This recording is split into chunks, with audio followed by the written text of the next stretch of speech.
Bonjour à tous, aujourd'hui je vous fais une petite vidéo pour vous montrer le début de l'album Action que j'ai commencé. Donc voici la couverture. Donc la couverture, elle mesure 21,5 sur 20,5. Ensuite j'ai maté avec du papier craft 1,5 cm en moins, du papier beige 1,5 cm en moins et ensuite du papier déco 1,5 cm en moins.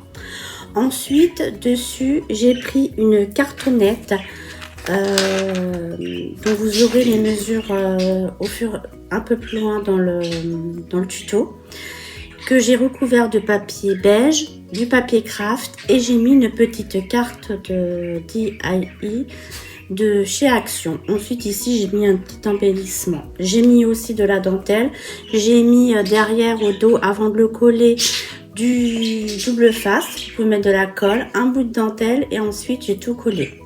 Voilà, au niveau de la tranche, donc la tranche c'est pareil, donc la tranche elle mesure 8 cm sur 20,5 cm. C'est pareil, j'ai découpé un bout de cartonnage, j'ai mis du papier déco et ensuite j'ai mis une petite attache. Et seulement après avoir mis l'attache, j'ai collé la cartonnette. Au niveau du dos, alors ce côté-ci, elle fait la même mesure, c'est-à-dire 21,5 sur 20,5. Ensuite, il me reste, j'ai maté en craft, en beige, toujours 1,5 cm à chaque fois de chaque mesure. Et après, excusez-moi pour le chien, j'ai pris les chutes que j'avais de papier. J'en ai mis une partie en bas, une partie en haut. Ensuite, au milieu, pour cacher le beige, j'ai mis du papier craft, du papier déco. Et après, j'ai mis mon petit embellissement. Voilà. Ensuite, donc j'ai commencé à faire l'intérieur. Donc je vais vous le montrer, comme ça je vous mettrai tous les tutos à la suite en photo pour avoir les dimensions. Donc alors c'est tout simple, il y a un rabat comme ceci qui fait en général, je l'ai fait pour mettre des photos 10-15, donc le rabat doit faire environ, mais vous aurez tout pareil les mesures après, 10,5 sur la hauteur. Ensuite j'ai fait un deuxième rabat qui doit faire 21 cm sur la hauteur. J'ai refait un petit rabat de 10,5 cm sur la hauteur. Et de ce côté-là, j'ai refait un 10,5 sur la hauteur. Alors ensuite, j'ai peur de ne pas avoir assez de papier. Donc j'ai utilisé dans les tons violet et beige, marron, sans prendre le bleu de ce bloc-ci, toujours de chez Action. Voilà. Donc après j'ai mis des petits embellissements, alors surtout quand vous faites les petites cartes, vous gardez les petites parce que vous voyez là j'ai pas fait la carte mais j'ai mis le petit modèle qu'il y avait. Voilà, donc après j'ai collé des petits die cut des DIY. J'ai mis des petits ici, des petits rubans pour montrer qu'on peut ouvrir et j'ai collé une image de la collection de papier et dessus j'ai rajouté des petits die cut. Ici j'ai mis un petit ruban jaune. Je fais à peu près, même pas, un peu 8 mm à peu près. Et j'ai mis des petits strass que vous pouvez actuellement aussi trouver chez Action. Voilà. Ensuite, au milieu, pour le séparer les tranches, quand j'ai fait cette page-ci, il me restait un morceau. Donc, ce que j'ai fait, j'ai pris la hauteur et j'ai découpé à peu près 1,5, mais ça, faut vérifier par rapport à vos pages.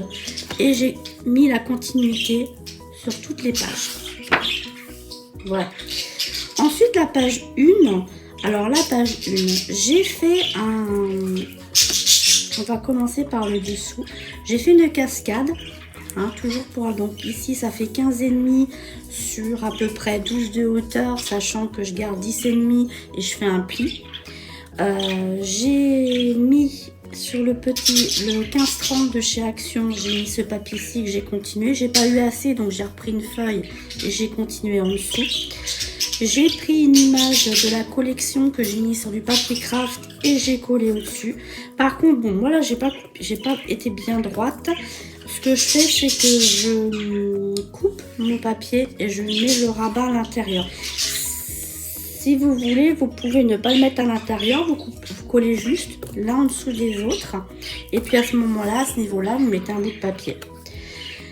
Ensuite, j'ai fait un rabat de ce côté-ci qui mesure la même taille que la longueur de la cascade et la hauteur de la cascade. Et j'ai rajouté 1 à 1 cm ici pour pouvoir coller. Voilà, et j'ai maté avec du papier. Alors oui, ici j'ai pris une base. En fait, comme les pages étaient déjà collées, j'ai pris une base. Je ne sais plus combien elle fait cette base. Et c'est à partir de cette base de papier déco que j'ai travaillé. J'ai collé le rabat en dessous du papier. Ici, pareil, j'ai collé le rabat en dessous du papier. En fait, là, j'ai pris une chute de papier. J'ai fait un petit gousset de 0,5 et le long. Donc là, vous verrez... j'ai pas fait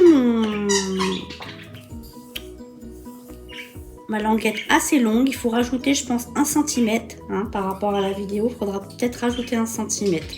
Donc du coup, ce que j'ai fait, c'est que j'ai maté le dessus, j'ai maté le dessous. Ensuite, j'ai collé sur la languette et pour cacher la languette, j'ai mis une chute de papier. Et ici, ce sont des chutes de papier. Donc au milieu, c'est vide et comme ça, ça permet de rester dans les mêmes tons avec les chutes de papier sans entamer une autre page. Voilà, ici, j'ai mis un emplacement photo. Alors mes emplacements photos en général je les fais à 4 x 6 inches parce que c'est facile à couper et on peut mettre une photo 10-15 à l'intérieur. Ici j'ai coupé un petit die cut de la collection et en dessous j'ai pris les rubans que je vais utiliser tout le long de l'album. Puis voilà, j'ai fait une petite déco comme ça. Ensuite vous pouvez ici mettre les emplacements photos. Moi je sais pas si je vais les faire encore. Voilà, et on fait comme ceci. Voilà, ça sera tout pour aujourd'hui. Ah, n'oubliez pas aussi de poser vos aimants. Quand vous posez vos aimants pour les débutantes, moi ce que je fais par exemple ici, vous faites un trait au crayon papier sur votre papier cru. Ça vous permet de voir où va arriver votre papier. Vous mettez par exemple 1 ou 2 aimants. Vous mettez du double face par-dessus, vous les collez avec de la colle. Ensuite, vous mettez vous pouvez rabattre comme ceci, mettre les aimants par-dessus, comme ça ils vont se coller. Sinon vous pouvez aussi, si jamais ils sont pas très forts, les mettre par-dessus les deux que vous avez collés avec un double face à l'envers, et quand vous allez reposer par-dessus en appuyant bien, ça va les coller. Voilà, donc je pense que pour les débutantes, j'ai expliqué un peu les choses. Maintenant, à la suite, vous allez avoir une vidéo de photo vous expliquant un petit peu comment j'ai les mesures. Voilà, surtout si vous avez un problème, donc n'hésitez pas à m'envoyer des petits mails sur Facebook par Messenger, il n'y a pas de souci, je pourrais vous faire, tant que j'ai l'album encore avec moi, je pourrais vous faire des photos plus grandes et puis vous expliquer un petit peu plus. Voilà, merci de m'avoir regardé et à bientôt pour le prochain tuto. Merci, au revoir.